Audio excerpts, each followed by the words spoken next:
Calon Presiden nomor urut 1 Anies Baswedan buka suara terkait kemungkinan menjadi oposisi jika dirinya tidak memenangkan kontestasi Pilpres 2024. Anies tak menjawab dengan tegas terkait kemungkinan oposisi tersebut. Namun ia mengaku memegang prinsip kubu yang kalah dalam pemilu harus berada di luar pemerintahan.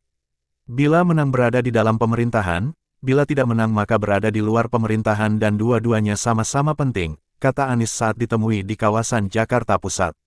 Anies pernah menyatakan hal serupa dalam debat Pilpres 2024 perdana pada tanggal 12 Desember tahun lalu. Di sisi lain, Anies juga mengungkap mengapa dirinya tak menjawab dengan tegas soal kemungkinan menjadi oposisi pasca Pilpres 2024. Mantan Gubernur DKI Jakarta itu beralasan proses Pilpres 2024 belum selesai. Ia mengaku masih menunggu hasil pengumuman resmi dari KPU terkait Pilpres 2024. Kalau ternyata ada hasil yang berbeda gimana? Jadi kita tunggu sampai tanggal 20 Maret baru kemudian nanti kita akan sampaikan, jelas dia. Sebelumnya, per Selasa tanggal 12 Maret KPU RI telah melakukan rekapitulasi terhadap 16 provinsi di Indonesia. Berdasarkan peraturan KPU nomor 3 tahun 2022, rekapitulasi suara nasional pemilu 2024 dijadwalkan berlangsung mulai tanggal 15 Februari sampai tanggal 20 Maret tahun 2024. Calon Presiden, Capres nomor urut 1 Anies Baswedan mengatakan persoalan demokrasi yang dihadapi Indonesia saat ini berbeda dengan kondisi dan politik saat awal reformasi maupun zaman pra-Orde Baru.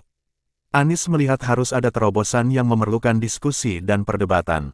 Ia pun mengapresiasi apabila ada warga yang konsisten berada di gerakan perubahan dan tidak membiarkan praktik kecurangan terutama terhadap pemilu 2024. Anies menyebut cara-cara itu harus dipikirkan secara bersama.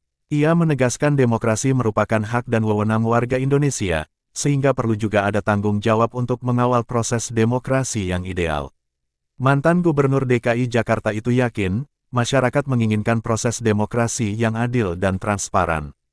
Namun belakangan menurutnya warga justru disuguhi dugaan permainan politik dalam kontestasi 5 tahunan itu. Semua yang ada di sini menyaksikan dalam beberapa waktu yang lalu, betapa praktek demokrasi yang tidak fair itu terjadi secara masif, ujar Anies.